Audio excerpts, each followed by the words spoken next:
I'll pull up thank you. You were ahead of me, I think.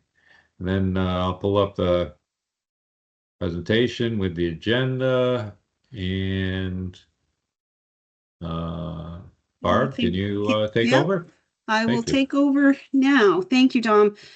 So, hello, everybody. I'm calling this meeting of the Tier 3 Regionalization Working Group to order. It is 12:31 on August 8th, 2025. I'm Barbara Neal. We'll be recording this meeting, and the recording will be posted on the task force webpage following the meeting. So, quick roll call of the two other working group members. Please verbally acknowledge your presence when I call your name. Jim Mack. Here. Hello. And Ron Kumitz. I am present. Excellent. We also, of course, have our project management partners, Rick, Dom, and Elizabeth from Televate. And I see multiple members of the public with us. I think everybody knows everyone else. So if no one objects, I'll just point out that we have Michelle Hunt here from the State Police training team. Martha Morse from Hartford PSAP just joined us. I see Ashley Happy, the 911 Board's Training and Communications Program Manager, and Kate Delorier from Westminster PSAP. And did I miss anyone? Liz Tracy has joined us as well. Excellent. Anyone I missed? Okay. So before we get started, no, I'm sorry. Let's move to approval of the agenda. Do task force members have any changes to the agenda? Okay, then we'll consider the agenda approved, and we will move on to approval of the minutes. These would be from last week's Tier 3 meeting, which was on July 28th. Is there a motion to approve these minutes? Sure, I'll make that motion. Seconded. Thank you. Any discussion? All right. All in favor of approving the minutes from July 28th, raise your hand or indicate by saying aye. Aye. Aye. Aye. Perfect. The minutes are approved, and I will hand it right back over to you, Dom. Great. Thank you, Barb. And we'll move forward. Again, as a reminder, this is the Tier 3 Working Group. Policy and operations-based regionalization is what we'll be talking about for this meeting. I am bringing up the schedule, and I would like to discuss this a little bit. For the Tier 3 meeting, you'll see about midway, maybe a little bit further down on the list here. We have been working since July timeframe. The initial schedule that was put together showed this group completing its work and next week, meaning that we would be prepared for a presentation to the full task force at the meeting next week. It doesn't look like we'll be prepared for that. I would propose that we extend the schedule for Tier 3 another 2 weeks so that we have sufficient time to put together our information to present and recommendations to present to the task force. And then we can do so at the task force meeting the last week of August, which I think falls on the 27th. Does that sound reasonable to the working group? It does to me. I see Jim nodding. Ron, you good with that? So there'll be Sorry, more mouse problems. Yes, I'm good with that. Okay, great. So there'll be more fun to be had. So we'll probably have to schedule another meeting. I guess we'll do that when we get towards the end. Yep. Our objectives for this group is to determine the priorities and potential recommendations that we can put together into a recommendation to provide to the larger task force, the full task force. related to these issues concerning policy, procedures, and operations. There were 9 work items that we have been addressing. You can see them divided up into 3 sections there under support, operations, and workforce.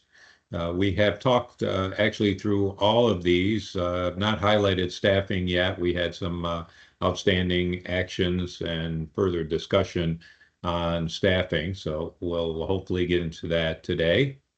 But those are the 9 items we are considering. We have quite a few action items in this group, which I'd like to address now. And that's probably a little small, so let me try and blow that up.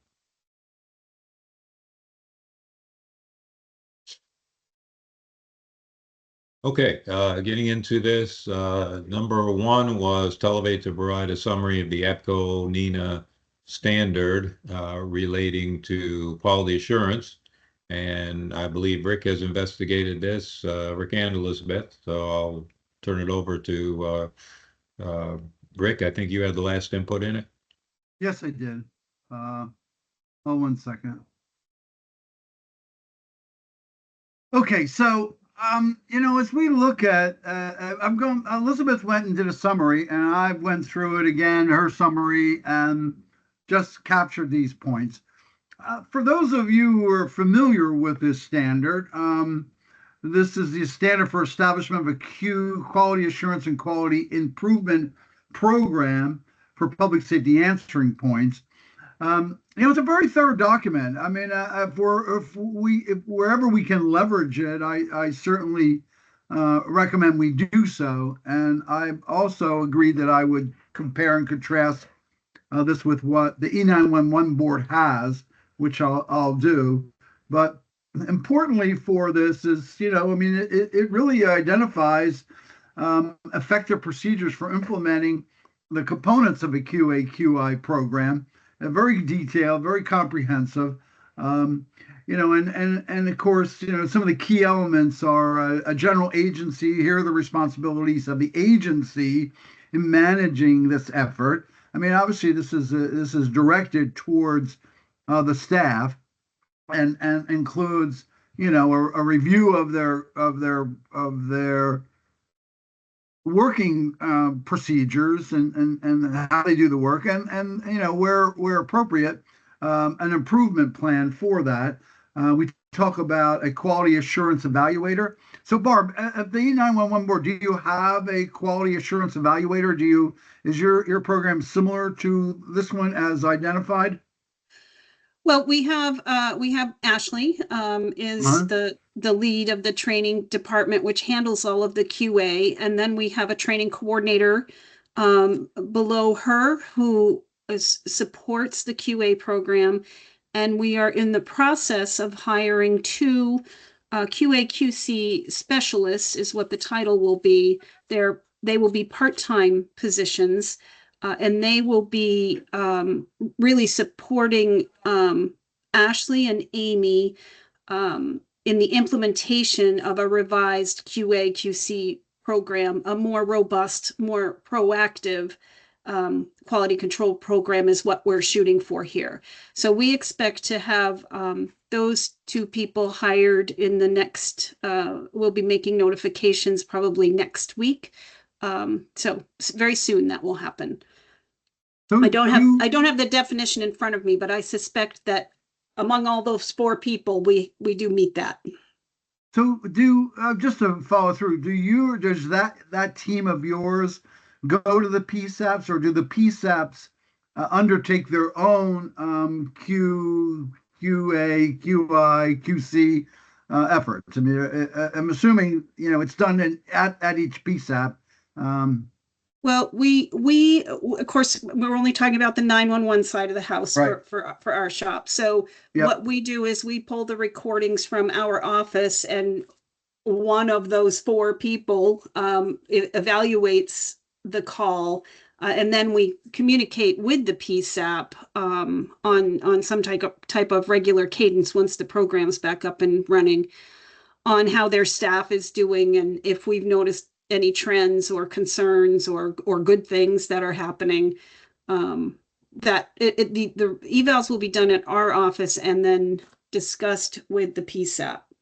I would love it if we could expand the program so that each PSAP also supplemented, right, that effort by reviewing their own 911 calls, and in consultation and collaboration with the board. But we have not made that a specific requirement yet, largely due to staffing concerns and resource constraints that we know exist in the PSAPs. Jim, any input from your end on this? I mean, No, in the past, I can speak more to the past. When 911 would do the call reviews, we would get the feedback from them, and we would review those same calls ourselves internally, and then push them out to the call takers that took the calls, especially if there was any remedial training related to it. okay. I mean, I agree. And this isn't a long document to read, and I really was impressed with the addendums. And in the addendums, there are actually a number of scenarios and guides and forms and questions to ask. And, so the document is very thorough. And if we haven't leveraged it to improve what we currently do, I'd highly recommend that, Ashley and or others, if you're not already, you're probably more familiar with this than I am, but I found this to be very valuable. And I think, the components of a QA/QI program are there, and a review process. And, I mean, it's just a lot of good pointers for both creating, administering the process, and for, the direct ways to work with the call takers, so that, we could congratulate them for their achievements, and create, an ongoing dialogue to help them continue to improve on their skills. So I'm going to kind of put Ashley on the spot here. Sorry, Ashley, and just make sure that you have had a chance to review this standard, Ashley, and kind of make sure that our program aligns with the relevant pieces of the standard, I think is how we'd have to say, since we have that separation with 911 and dispatch. Do you have anything you want to add, Ashley, about maybe what we've done with the standard or what we will do? Yep, we have reviewed this document. It was incorporated in the revised document that was just put out, and tailored, obviously, to Vermont and to our operations. Great.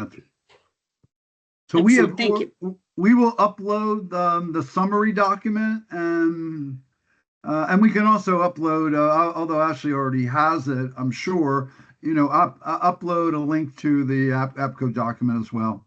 So we'll make sure that they're on that they're up on the task force website. That's it from my end. Okay, great. Any further work required here, or do we consider this action item closed? I would say it's closed. Yeah. Thank you. Action item number 2, I can report on. That was regarding reviewing the inventory report and seeing which dispatch centers reported having a structured QA policy. We did provide that information. The dispatch centers are listed there. The ones that did report having a structured QA program. We have reached out to Montpelier for their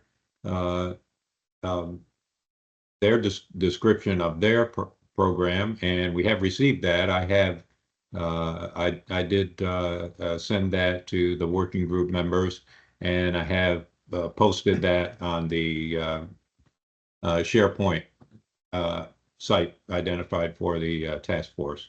I'll have a summary of a brief overview of the Montpelier approach. I have that later in the presentation when we get to that section. So hopefully, once we review that action item will be complete as well. Action item 3 is complete. Action item 4 relates to also looking at the inventory report. This was regarding the ancillary duties and the potential negative effects of those on the dispatch operators who have additional duties assigned to them. I will also have a slide on this as well in terms of identifying each of these activities that were identified by MCP, and they've requested input during their interviews. And we can recommend some that could potentially be handled in a regionalized approach using a shared resource. So we'll address that later as well. Moving on to the other action items, number 5 was closed. Barb provided that information. 6 would be long-term action for when we prepare our presentation material for the larger task force. 7 is closed. 8 was looking at potentially another example of QA documentation from Newport. That has not been provided. We do have the example from Montpelier, so that's good that we have that one. If we get additional ones, that's great. If not, I think we've got sufficient information at this point. Also, we looked at the frontline procedures. That's action item number 9. This was identified in the inventory report under QA, frontline, and also Guardian. We did do an analysis of this, and Elizabeth and I actually met briefly with Frontline at their booth at APCO to understand what they offer. So they offer a web-based QA solution. It incorporates the APCO and NETA forms, but it can be customized for each dispatch center's individual use. It's subscription-based, so it may be something that could be used more broadly throughout the state. Guardian offers more of a performance monitoring and management tool as opposed to a QA solution. And Barb, I understand the E911 board uses Guardian currently, Guardian tracking. No, we do not. We use Solacom Guardian software for our call handling, so it's a different animal. Okay, all right. We have a QA program within our MIS, within Higher Ground, with evaluation forms that we developed. All right, thank you. Yep. So moving forward, we believe. Hold on, hey Don, sorry. Ms. Michelle said that VSP uses Guardian tracking for personnel files to include daily observance reports. Okay, great, thanks. So our belief on this is that a governance committee, when we establish a governance for dispatch operations moving forward, we would anticipate a committee would have responsibility for these types of activities and could evaluate these and others potential solutions for broader adoption. So we can provide that information. Of course, that would be forwarded once we establish a governance body. Number 10 was closed as well, addressed in action item 4. Number 11 is ongoing. Televate is putting together a list of issues that could potentially put dispatchers at risk due to distraction or other activities. We will have more on that at the next meeting. 12 was Barb, and it's closed out. And we have one more page, I believe, of action items. 13 was for Televate to review the VTEDA, the Dispatch Association. And we actually met earlier this week with many of you who are on the call today to discuss that. So we're aware that VTEDA has established its bylaws. It's applied for nonprofit status and is established 4 different regions for organization. And we've asked them to put together their recommendations related to these work areas that we're discussing here to provide recommendations to the task force. I think the last time we spoke on this item, I shared that I really like the concept of 4 regions, because, and I'm not really sure, perhaps someone from that association could share to it, but I like the concept of having regional, and because we've been looking at how do we manage, orchestrate for governance purposes and for others, how do we divide up the state so that we have regions that kind of interact with one another. And I like this concept of 4. 4 is a manageable number.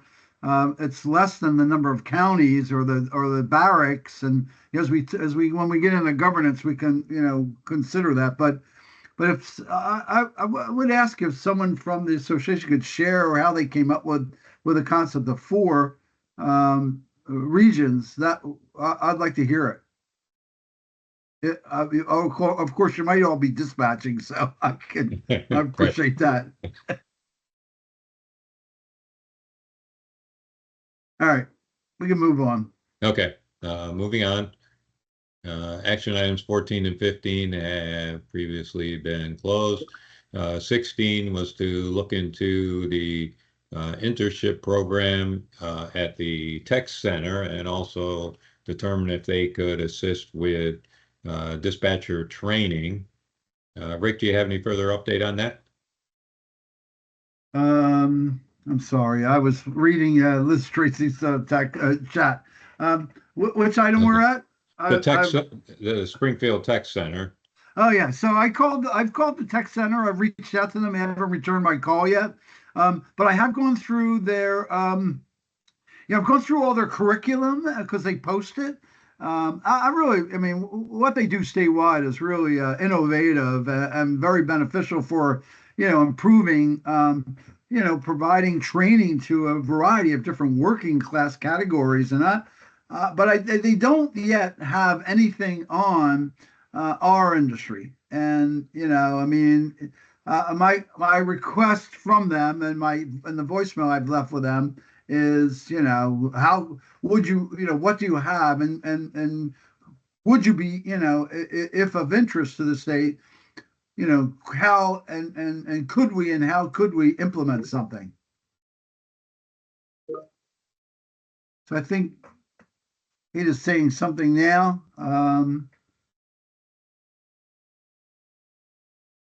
Yes, please do. That would be that would be very helpful. If you could share that and maybe a contact there too, if you could. But yes, I mean that would be, yes. It seems that we do have some interaction with them. I don't see anything on the website, but as Catherine indicated, there is something, and I will reach out to you and ask you if you could share anything. Perfect. Thank you. Tim Gold at Springfield Tech Center. All right. Very good. Appreciate you, Catherine. So I will have a follow-up in time, for our next session. All right. Thanks, Rick. That brings us to action item 17, which was to look for additional information on the workforce staffing options that we had previously looked at. I did get further information from MCP regarding the hybrid staffing type of options, and we can discuss that when we get to the staffing work item. There is further description there I've included on that slide. That's similar to action item 18, which was to contact Mad River Valley Ambulance, since they do all of their dispatching remotely, and try and find out how that is done and how that works out for them. Rick was working to contact them, but I don't think you've been in contact yet. Correct, Rick? Not yet, but I have received this morning. Yes, they have reached back out to me. And so, again, I'll have something to report at our next session. All right, thank you. 19 was to look at the policies and procedures currently in use. We initially reviewed the inventory report that was put together by MCP, and there are a total of 8 PSAPs and dispatch centers that report having a policy and procedures manual. You can see the 8 listed there. We also reached back out to MCP to see what additional information they can provide, if there were common procedures that are used among these centers, or any further information. So that's ongoing. Item number 20 is different levels of failover that could be incorporated to address potential failure scenarios at dispatch centers. We are working on that and looking at that further. So, And- just sorry to interrupt, Dom. No, Just go a ahead, please. comment on the 911 reference here. I'm happy to set up a meeting with Rick and Mhm. Jared Lemaire to go Yeah. over the existing failover. There are multiple levels Right. of failover involved. So, would you like me to do that, Rick? Yes, please. Yeah, Okay. that's one of the things we had talked about when we got together last time. Yeah, I'd be happy to. Okay, we'll do that. Great, thank you, Barb. Yep.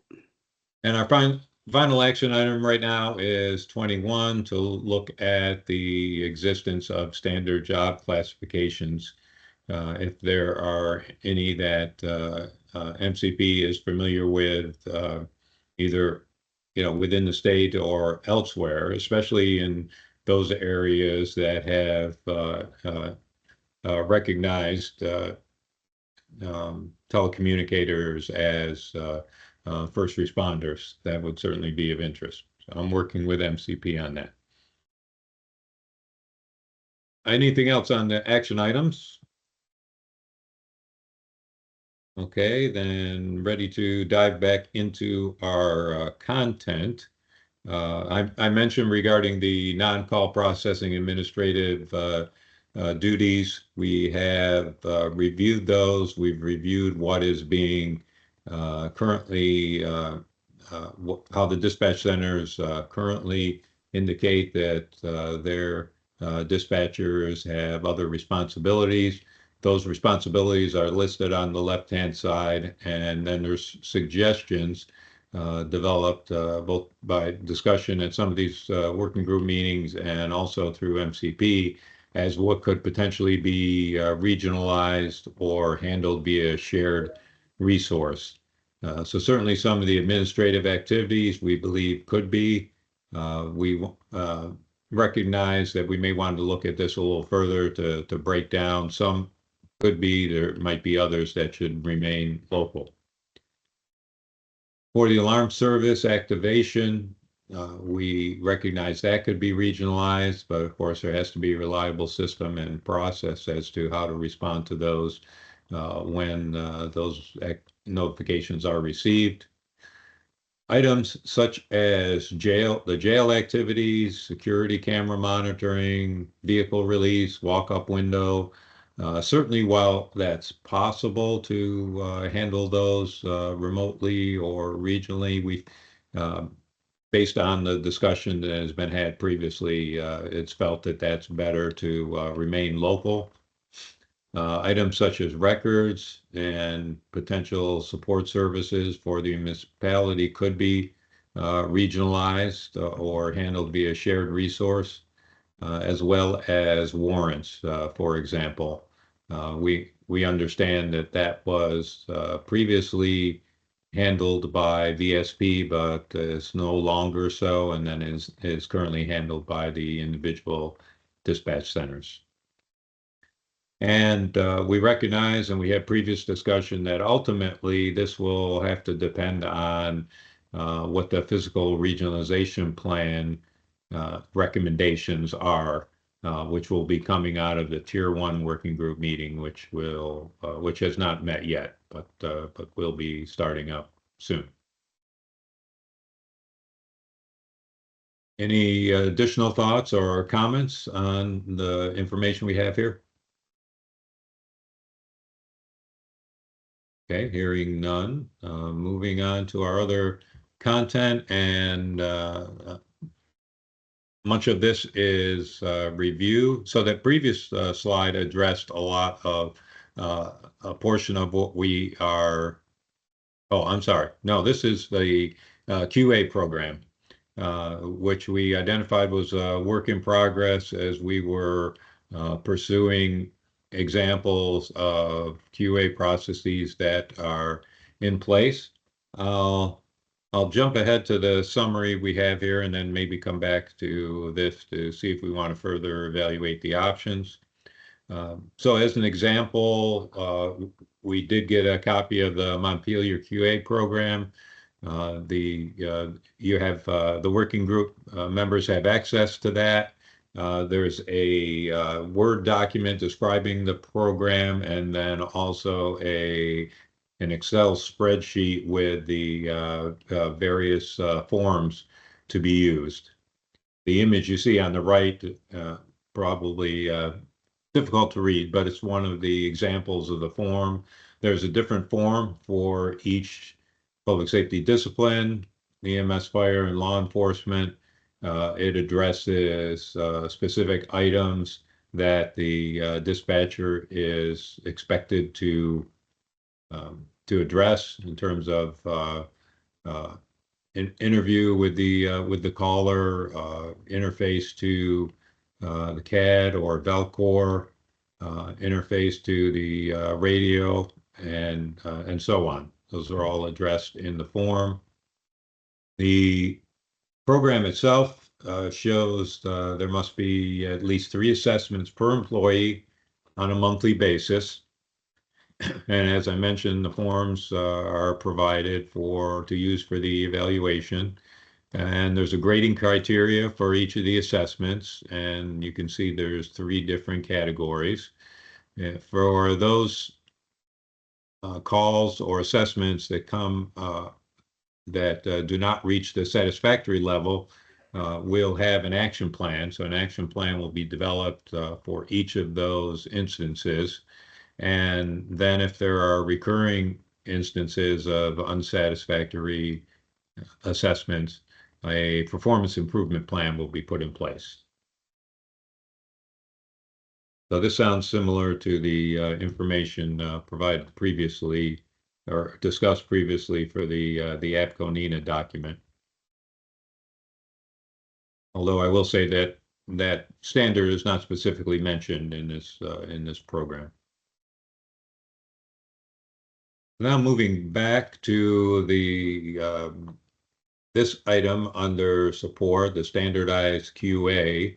I'll ask the working group members if they want to have further discussion or consideration of one of these 3 options.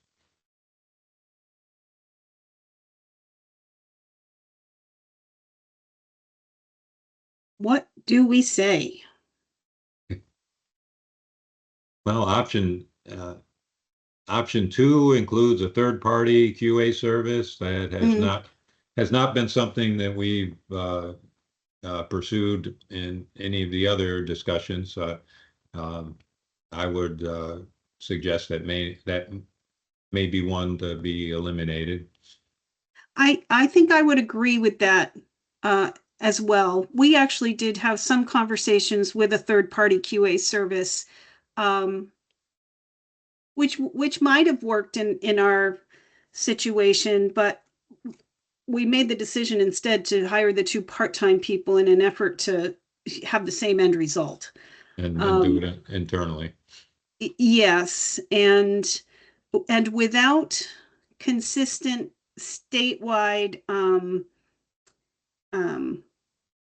protocols and things to measure, right? Performance measures, it would be, I don't think that would be possible. We'd have to provide that third party with what you need to be evaluating. So, and I think, frankly, now that I'm reading over option 3 again, we're not at option 3. We're not anywhere close to option 3. So I guess that would leave me looking at option 1. Okay. Jim, Ron, do you have any thoughts on that? I'm going to agree with Barb on that. That option 2 or 3, we're nowhere near being able to implement those.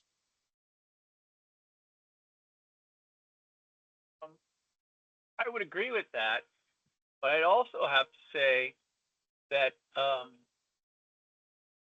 I think that's sort of a direction that we should be moving in. It is at least having a uniform set of standards. It is across the state is important. I don't, I mean, it is my particular opinion that, if you decide you're going to pop up a dispatch center, you shouldn't be able to totally write your own rules about how you're going to do it. There should be some baseline standards. Thank you, Ron. Yeah, actually, as I read option 1, I was kind of surprised that it doesn't say, having a committee to develop common processes. It just says use current processes and resources. Wouldn't we want to develop common approaches that could be used throughout the state, even if we don't take it all the way to codify those in legislature? Wouldn't we want common processes? I think we would. So should we augment option 1 potentially with that enhancement? Yes. So yeah, or work maybe needs to be done to find out what is, if there is anything that's standardized across the state already, when we compare all the different, I guess there's some without any written right procedures. So, okay. So yeah, but, many of the dispatch centers did not, report having a structured program. Right. Of those that did, I bet we can find some commonalities and maybe build off Right. of that. I would agree. Okay. Individual dispatch facilities recognize that having those common, policies and procedures and stuff really works in their favor when it comes down to, human resource issues, because at some point, if you have a problem with an individual person and you try to pursue that, whether that's, some sort of disciplinary action or termination, if the policies that you have are not, concise and sort of recognized as being legitimate, then you're on shaky legal ground. Yes, sure. Mm-hmm. Yeah. I think it's a really important point because, the QA and QI/QC process really is designed to assess a particular employee's, all your employees really, performance. And, yes, I'm sure just indicated 2% of the calls. I think the problem is, in my opinion, is what you said earlier, Barb, staffing. I mean, giving the attention to, to this, to all of your people, it takes time. Yes. I mean, it's time consuming. Um,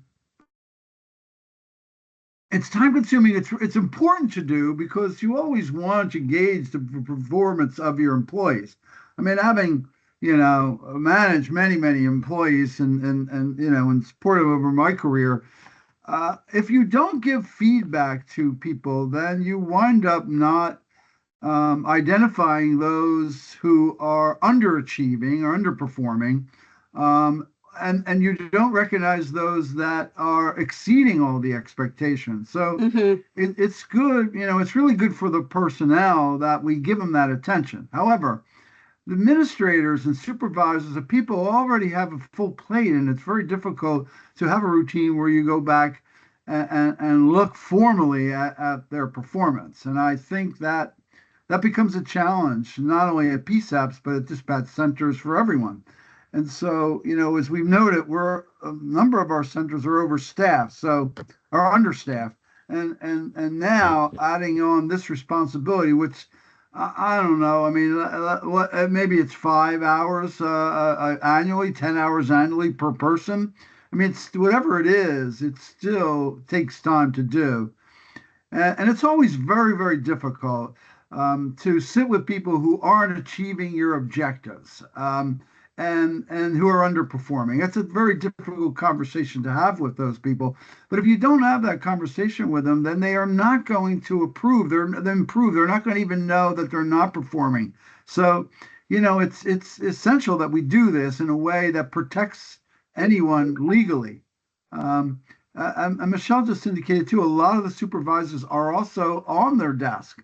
So, there's a shortage in ability to do this. And, even what you mentioned earlier, Barb, about adding two part-timers on to support this, even at your shop, you've had to add some people on. Others may not have that luxury and capability. So standardizing this makes a lot of sense. But if we standardize it then we need to also understand what it's going to take for the centers to be able to conduct this, because if not, then it's an unfunded mandate. And I think Right. that while all the supervisors on this call and statewide know that this is important and I'm sure would like to do this, some of them just don't have the time, effort, resources to do it. And while so we could recommend something, but to statewide, but we also then have to understand what it's going to take staff wise and budgetary wise to achieve it. Right. I think it is going to be important, though, to include a recommendation about how all these centers could meet both the training and the QA, how they could meet the standards that eventually, hopefully, the task force will identify, and not have that as an afterthought. Agreed. Well, since this is going to come out of this recommendation is going to come out of this working group, Right. Because this is one of the many areas that we have. I think we need to figure out that's obviously, in my opinion, Barb. I don't know, and I'm not going to speak on behalf of you and Jim and Ron, but it seems like this is a recommendation to present to the task force that's going to come out of our working group. I would agree with that. Jim or Ron? Yes. Okay. Well, I see Jim. Okay. Yeah, I think so. Okay. All right. Any further discussion? Okay, moving on to our other work items. The majority of these we have discussed previously and have identified some approaches. If there's any further discussion at any of these, please let me know. The last one that we'll get to is staffing, where we'll need some additional discussion. This was GIS. Mm-hmm. Under operations, we address policy and procedure. So the preference for option 2, also a preference for option 2 for protocols. Planning, we discussed. And then under workforce, we discussed the recruiting and hiring, identified a preference for option 2 here as well. And then workforce, this is the training. Preference for option 2, which was create a list of approved training programs, new hires, and then transitioning to option 3, which would be to develop a statewide certification program. And I know certainly those on the call that are members of the Emergency Dispatch Association will have specific recommendations, but I assume they will be in agreement with this approach. And then the final one, which we had not come to any recommendation yet, was on staffing. And this kind of dovetails to the discussion we just had related to QA and having the resources necessary. So what we had discussed previously was there's 3 options here. Option 1 is to continue current staffing practices. So I don't think there's much discussion there in terms of how that would proceed.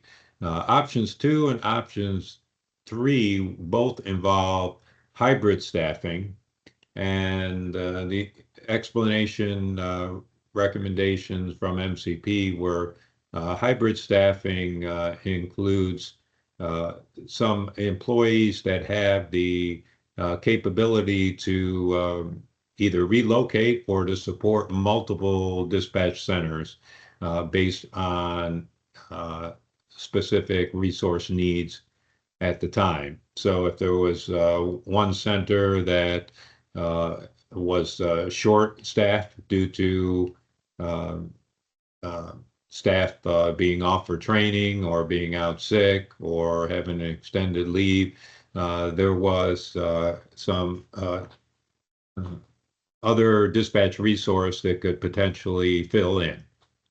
And the difference between option 2 and option 3 is that option 2 would be physically that a shared resource would physically locate in the dispatch center they were serving.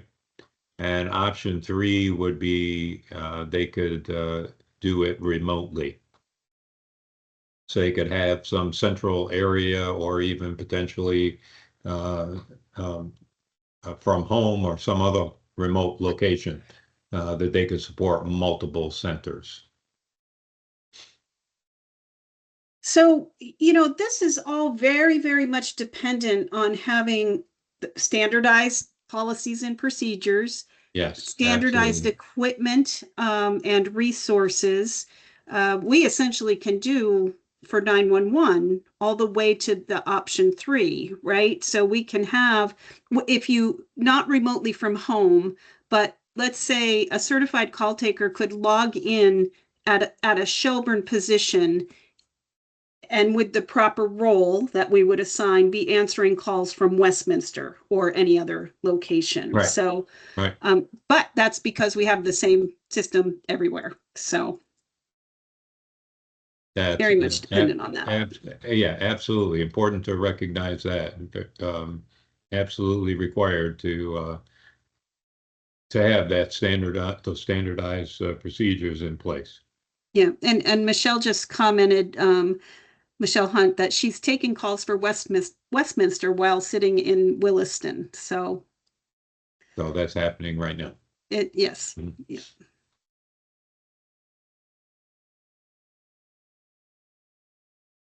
Ours is a very difficult industry for dispatch and call taking to do remotely from home. It's just, I mean, there are certain, obviously, CGIS requirements that prevent you from not doing certain activities, but I mean, Right. those could be managed. But I think I share with you that Arlington County, Virginia, during COVID, we helped them with the technical configuration of delivering calls. It was, I mean, it was something. There's a lot of write up on what was done in Arlington County, and I mean, it was because everyone got COVID, so they expected, they're going to be able to work together for quite some time. However, while it's doable, and I think some staff would prefer to not have to go to the office. There's also a downside to this idea of remote. I mean, remote at other dispatch centers, given that we should have the capabilities to do that on a minute's notice. Working from a home location going to be very difficult to do. It's doable, but it's I don't know. I mean, obviously, I'm not the one in this position to say, but Jim, what are your thoughts on remote, home I'd love to dispatching? be able to sit here at home and do all my work, but unfortunately, I don't think that's a viable option. I think option three we should just take that off the table. I don't foresee us being able to build out the infrastructure to do that with all the other Yeah. things that we're doing. Option two, I think, is something, as we standardize CAD systems, whatever, telephone systems, so on, those things become easier for us to accomplish with option two as we go down the road. But you do need those standardized procedures. You also need that technology that's consistent across dispatch centers. That's right. So that would be something to strive for or to move towards. That's not something that we're prepared to do next month. I mean, even in certain Right. No. situations that, as Michelle indicated, that certain situations where it's happening, but in most cases, wouldn't be able to do that until we get all those other common policies and procedures and technologies in place. I mean, could I go and work in Middlebury or Middlebury come and work in Shelburne? The answer is yes, they could do that today. We could get them into the system and get it happening. But that's, for somebody, say, coming from Middlebury PD, they can't answer the 911 calls because they may not be trained on that side of it. But they can not actually be able to dispatch for us. That should be fairly easy, even though we may have some different procedures. Dispatching a fire call in Middlebury and dispatching a fire call in Shelburne is pretty much the same. So as it relates to the failover, topic that we listed under action items, a failover, having a plan that you can implement in a moment's notice in the event of a catastrophic failure at a dispatch center. I highly recommend that we need to have those if they're not in place already, at PSAPs and dispatch centers. And so, we've seen these situations where if you don't have a backup, calls, where are the calls going? How do you who do you deliver them to? Who's going to respond to them? So I will highly recommend that part of our failover per centers is that they have a backup plan, at least where they're going to go in the event that they can't get access to their own center. And I don't know if the survey from Mission Critical went that deep to identify if in the failovers for the workforce, if that was there. I'll look over the section again, but I don't recall it, and having read it a couple times. But I'd highly recommend that part of our failover for the workforce, as it relates to option two, is that it is in place, and in the event that there is a catastrophic failure at a center, people automatically know where to go, and they've actually done tabletop exercises of it and live exercises of it, so that it comes more natural. Obviously, this is not something that occurs at any frequency or maybe never and it might not ever occur, but if it occurs, you don't want to be caught with it as a deer in a head, headlights, a deer in the headlights. I know St. Albans can go to an alternate site.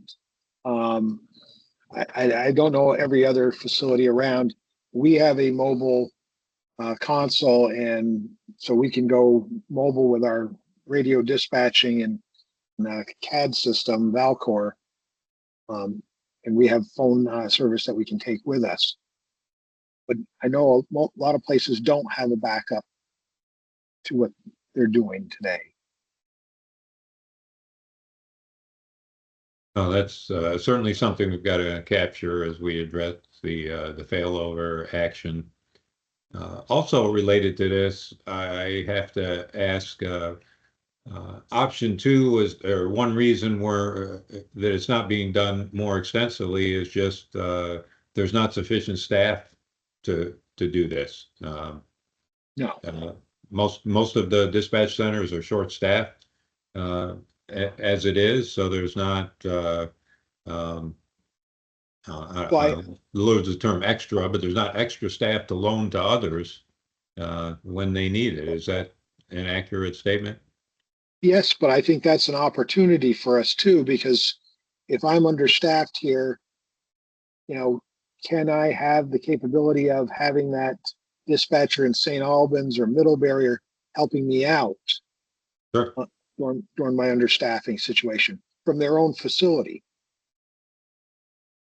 The part of the failover, 911 right now, if I can't answer that call, it's going to roll to one of the other PSAPs. For whatever reason, my system goes down, I'm busy on a call, it rolls out. If we have that capability to be able to happen, working with, Shelburne working with St. Albans or Hartford working with Shelburne, whatever, can we have that capability going forward?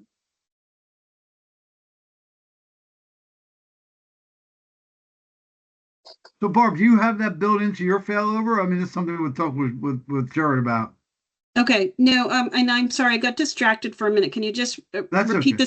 Repeat the scenario? Yes, in the event of a call, if calls are unable to be delivered to a given PSAP for whatever the reason, they're automatically delivered to another PSAP, and that's in place. That's a written policy procedure. Yep. Technology's there. The technology's there, yes, and the call will ring for a set amount of time at one PSAP. If no one answers, it will do that automatic roll seamlessly and in milliseconds. If there's no one available, nobody logged in at all, it just automatically routes over. And it stays in various queues for a set amount of time before it then can go to what's called our Mevo phones and our last ditch effort. So yeah, Jared can get into all the details, but yes, it is in place and everyone's aware of it. It's also part of the MOU that we have with each PSAP that they'll answer the calls not only from their primary catchment area, but also calls that roll over to them from another center. So yes, it's in place. So I'd like to address Jim's comment about, for example, a dispatcher from Middlebury or, another facility that's not a PSAP, being able to, step in at his facility. I think that going forward, if we're going to establish standards for emergency telecommunicators, there shouldn't be, two standards. Everybody should be able to take 911 calls and be trained to do all of that stuff. And I think that while there's a benefit to the system, there's also a benefit to the people doing the job because they have more value if they are able to do all of those things in all of the places. Sure. Spoken like a true firefighter. That's it. A backup to a backup. I think in a perfect world, that would be where we'd like to head to at some point. I think it's going to take us a while to get there. We still need to address the dispatching side and the policies and procedures there. Right. I can, if Shelburne can't take the 911 calls, yeah, they can roll out to somebody else. I can have a Middlebury dispatcher sitting in my dispatch doing the dispatch operations. Right. There's a comment from Michelle that I'm not quite sure I understand it, Michelle, so I'm hoping you're able to speak and explain it. She said they won't do it in practice, though, and will ultimately lose the ability to take 911 calls. And Liz Tracy agreed with that. Can you go ahead? Sorry, I just mean that if we're going to train everybody to be 911 certified, but they don't actually take 911 calls on a regular basis in their center, by the time that it comes around where like we move them to a PSAP to take 911 calls, they're not going to remember how to use the equipment. They're not going to remember how to use the protocols. So I don't necessarily see a benefit in that if they're not going to be able to use it on a daily basis to keep the skills. Yeah, and I can share that the 911 board's position on expanding the number of PSAPs, in other words, the number of centers that have the 911 equipment available to them. The view right now is not to expand, not to exceed the number of PSAPs we have right now. Depending though on regionalization efforts, that could change, right? Mm-hmm. Well, and I, I mean, from my point of view, looking at this, from the 30,000 foot level and not being a dispatcher, I have my own reservations about dispatch centers that are not PSAPs and whether or not that's beneficial to, our citizens. Would we be better off regionalizing so that everyone who is dispatching is at a PSAP and there's a more seamless flow there? I think that's a good question. I think don't that's the know the question that we're answer. trying to answer. Yeah. Right. Right, because That I've sounds heard like tier one. I've heard some comments though that why didn't mission critical, or why doesn't the task force could do this outside of the mission critical report? Why are we not looking at a model like New Hampshire, where there's essentially, well, there's one PSAP and a backup that only handles 911 calls. Every single call in New Hampshire is two-stage. It goes to the 911, every single 911 call. So, I mean, there are pros and cons to that.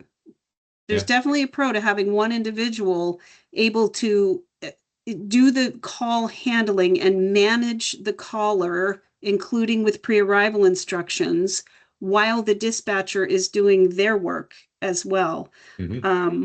So just throw that out there. That was one of the comments I've heard 2-3 times now. I can't speak to why MCP did not offer that as an option, but when we get to the tier one discussion, certainly any alternate option is worthy of discussion.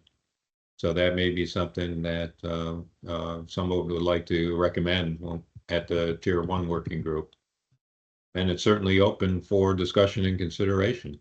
There's no reason the task force has to restrict itself to only the options provided by MCP if others are suggested. I guess my only comment there, it would, and the dispatchers, could perhaps lend some information to my thought process is having been with agencies that were dispatched by non-PSAP dispatchers, where the training program, if it existed at all, was miserable. Some of the dispatchers, I'm absolutely positive, worked for McDonald's the day before they were dispatching my call. Would separating the two functions let some of some of the agencies who are running the facilities sort of slip under the requirements radar. I mean, I don't want to, phrase that in terms of, like somebody intentionally running like a slipshod fly-by-night dispatch center on purpose. But, we all know that with staffing problems and money problems and everything, there is always, like, we're just going to do it this way for now, and yeah, we'll fix that later. And I think we're trying to move away from that direction. I think that's where you won't have that. You shouldn't have that big of a problem if we create dispatching standards that are standardized across the board that we all have to meet. Great. I think, And I think Michelle has a. Yes, Michelle has her hand up. I was just about to say the same exact thing, and Martha also said it in the comments. That's exactly what we're trying to achieve with the Dispatch Association, is making sure that everybody, regardless of what agency they work for, has the same basic training to answer a 7-digit line. Thank you. Also, Martha mentions, talk to someone in New Hampshire. Please give us a contact. We'll be happy to talk to them. We should get their input, hear pros and cons of their approach. And if you could, share a contact or two, we can reach out to them. I think it's Rick, a good idea. I can connect you with their director, Mark Doyle. All right. Yeah.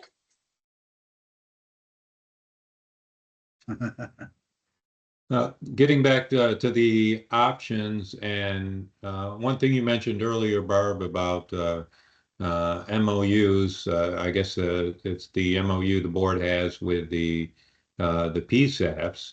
If we look at option 2, having some potential regional groups that could have shared resources, would it make sense to have MOUs between those organizations?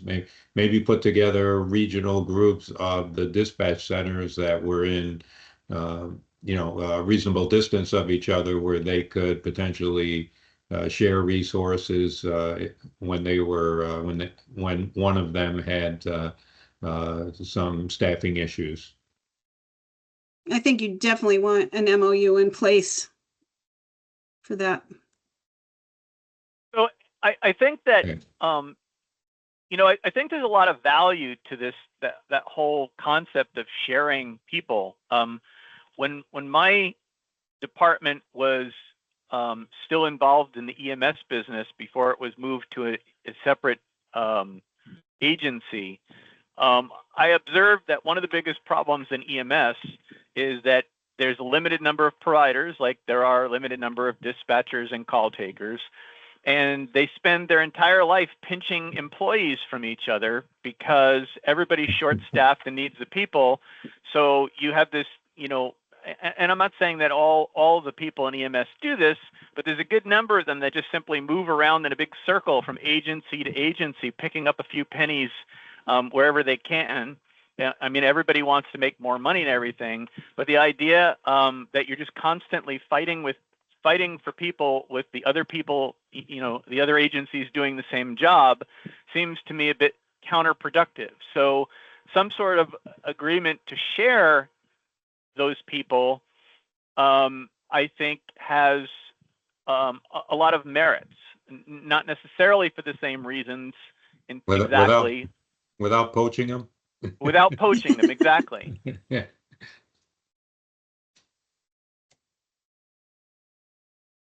For those, our guests on, if anyone has experienced poaching, I mean, yes, it's a reality, it's a potential reality in life.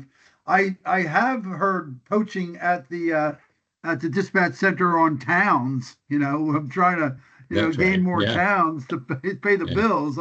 I know that's something, unfortunately, that goes on that can be counterproductive. That one center has a better budget than others, and the ones that lose a town now, they have a shortage of funding.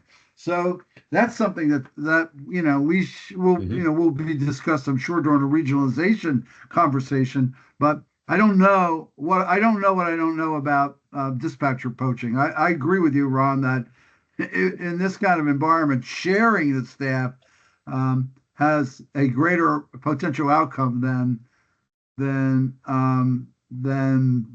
poaching. But if I'm sharing a staff and environment, I find out that they're getting $10 more an hour than I'm getting, I'm gonna say, well, you can, maybe you should hire me. So, Yeah. Even the But 911 board has a history of poaching, right? I was poached, in fact, by the 911 board from the state police, who I originally worked for. And we routinely take dispatchers into training role, including Ashley. So, and a couple, at least one other prior training coordinator. So, I yeah, don't always look at we're that here to as, help. I don't always look at that as coaching as much as career advancement. Right. There you go, Jim. Yeah, Yeah. that's true. Right. I have seen some agencies that I would say are on the verge of poaching. Sometimes it's not even poaching. I can't offer as much money as the neighboring agency, so they go there. It might be closer to their home. There's a number of reasons they get involved there. I mean, poaching is one of the small reasons. Poor management at the individual center can sometimes drive people away. Right. But shared resources would help with all of that, and having some standardization would help across the board with all those issues. Well, would to examine the whole issue? I mean, yeah, sure. I mean, a lot of people, jump ship because their supervisor is a jerk. But would some of that be tamped down if everybody was adhering to the same basic standards and that they weren't being made up like as they go along by an individual Yes. supervisor? Or Sure. I think Yes. part of it is elevating dispatchers to the and to the sort of telecommunicator phase where it's actually a profession, Right. and paying them accordingly. Maybe if it with a sort of sense of pride about what they're doing, rather than that they're sort of glorified secretaries also making copies of accident reports, is part of keeping them happy and sitting in the same chair. So if I could, I have two comments. One, I want to get back to what Ron just said. I think it's very important because a recommendation, it may be a recommendation coming out of this workforce. So park that a second. But there's been, good comments in the chat. Michelle indicated that some municipalities have the ability to negotiate hiring where we are stuck with what we have. So your budget is your budget, and some may have a greater ability to pay higher wages, and that may attract someone because, as we pointed out, money does matter. I don't know where, but and then of course Liz weighs in and says that when they consolidated, we're never staffed properly. Thought we could come up with a pool of dispatchers statewide, but that never worked out either. Maybe the timing wasn't right then, but having a governing board, standard, et cetera, might be able to work. So, driving this back to governance, what role does governance play in workforce management? And I think that something that we should put on the list for the governance board to consider as well. I don't know what you think about it, but those insights are coming from, those who have got capabilities and those that don't and have insights. So pushing this to governance probably has some meaning. Now, getting back to what Ron mentioned about professionalizing the telecommunicator industry, earlier we've had this conversation before, but earlier, Michelle also shared a link to the telecommunicator reclassification map, where 25 states, make sure I got my numbers right. It looks like 25 states have addressed this reclassification of telecommunicators as professional, and there's there's a list of the language that was inserted into into the code, a variety of them, and I'll take some time to look it over, because it if this working group recommends that as part of our recommendations to the task force, there are a number of considerations that would have to be addressed, and we don't want to, I wouldn't say let's just, if you support that as a recommendation of this working group, then we want to be sure that we just don't tell the legislature to do it. We could also provide them with some examples of what has been done in others. Like, for example, I read in one where, in one of the states where they just added these telecommunicators that they'd be eligible for PS. They would be eligible for post-traumatic stress disorder, workman's comp, and they were added to firefighters and police officers and others. So they added a full and part-time emergency dispatcher and 911 emergency operator. So that would allow them to have access to benefits that they may not be eligible for today. But that's just one example. I mean, they're professionalizing them provides access to other benefits and considerations, and so I guess my question back to the task force is this is this a recommendation that this working group would consider, or not? Yes, absolutely. I mean, I think a big part of the problem that we face in pushing all this stuff regarding dispatching ahead is that a good percentage of the population, which includes our legislators, view that 911 call takers and the dispatchers in pretty much the same occupational category as the people with the headsets who answer the phone when you call to complain about your cell phone bill. They have no idea about the stress that those people operate under. I mean, I'll go and I'll put out your fire, but I don't want to be the person that answers the phone and has to sit there while they're waiting for my truck to show up, and they're all upset and all the other stuff. I mean, that's a horrible thing to do, to be allegedly helping people, but having no physical capability to do anything about their problem. So I think that they need to be elevated to, a position that is that recognizes what they actually do, not what people perceive them to do. Yes, Yeah, absolutely. I agree. I think that's a good recommendation to come from this group. All right, very good. And I'll take an action item to summarize some of the other states, what they've done, and some of the legislative language that might be of interest, or the outcomes, or what areas to highlight, and reach out as appropriate to Michelle, Martha, Liz, or others for their input as well. But I think that would be a very important achievement. If we can, and that'll also increase our ability to attract people. It'll also raise our recognition of this of those, and I think it's well deserved. We unfortunately, as I look at the map, no one in New England has come up with this. So Maine, New Hampshire, Vermont, Massachusetts, Connecticut, Rhode Island, none of those states have legislatively reclassified. while New York and Pennsylvania, New Jersey, Maryland have.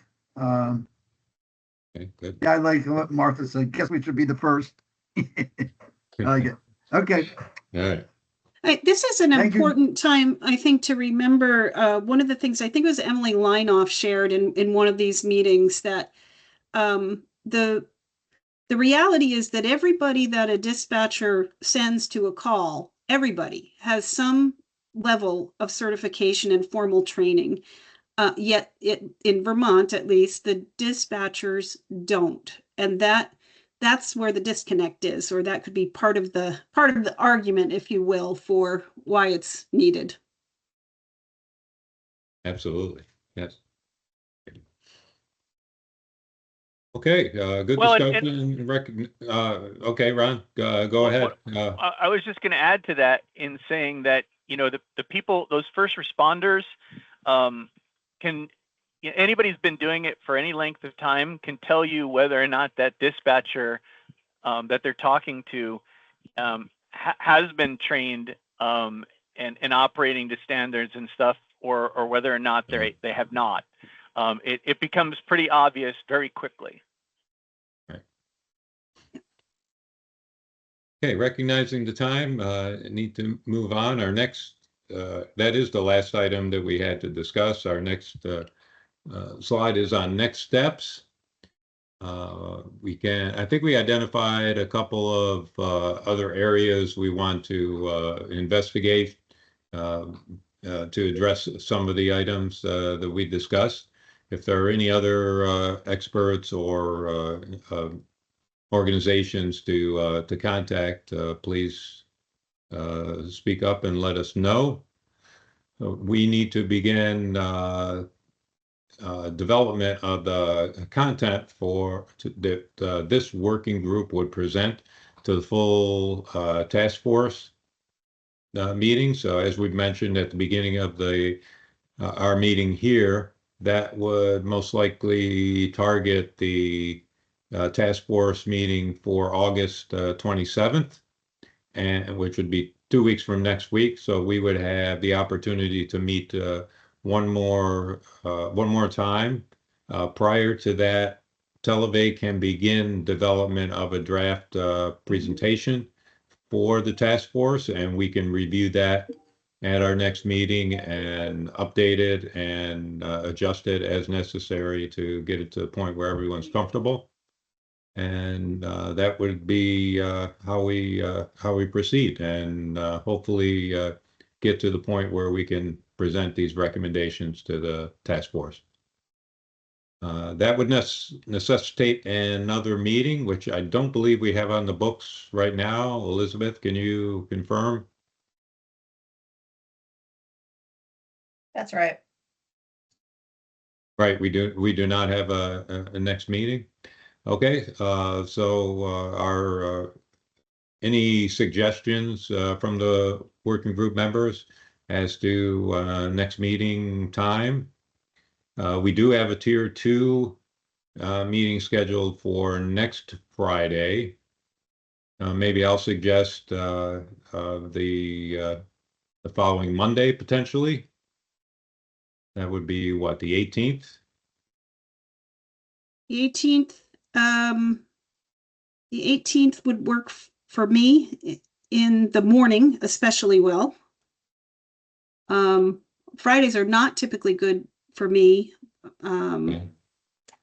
but I can have some flexibility given where we're at with all the scheduling. Ron and Jim, would Monday morning at some point, Monday morning the 18th, work for you?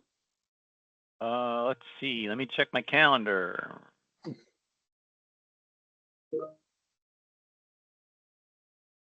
'18th is fine with me. Yeah, the 18th looks okay for me too. How about 10 o'clock? 10 o'clock's fine with me. Okay, I'll go for that. All right. Hopefully that works for Rick and Dom and Elizabeth. That's the It works for quickest me. we've ever scheduled anything. Yeah, we can make that work. Rick, you and yeah, I we can just had make- a meeting scheduled at 11. We can push that out probably. Yeah, one of us could, one of us can either attend it for that half hour, or we could Yeah. request to be changed. Yeah, Well, we yeah, can no, look let's at book it. I mean, getting the team together is Yeah, challenging. That's And the you know, big challenge.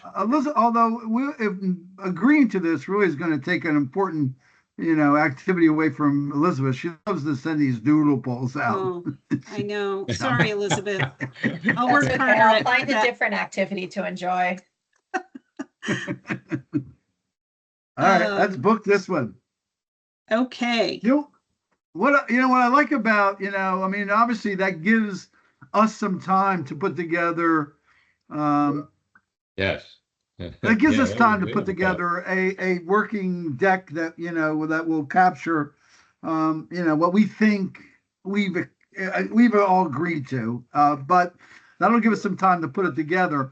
And in the event that we, that deck, we can't finalize in that meeting before the 27th, if we had to get together for a brief follow-up meeting, we would have that would still give us, almost, that would give us 7 working days. Right. So, Right. so that, Yeah. and then we could, be sure that we have, and also that would gives this working group the opportunity to be the first ones to present their recommendations for full task force consideration, and also gives us time also to get this on the agenda for that task force meeting. Yes. Great. I think that sounds like a plan. We should allow time. We're right up against 2:00 now. Yes. Yeah. For public comment. I know there's been a lot of back and forth, but I just want to open it up to anybody other than task force member.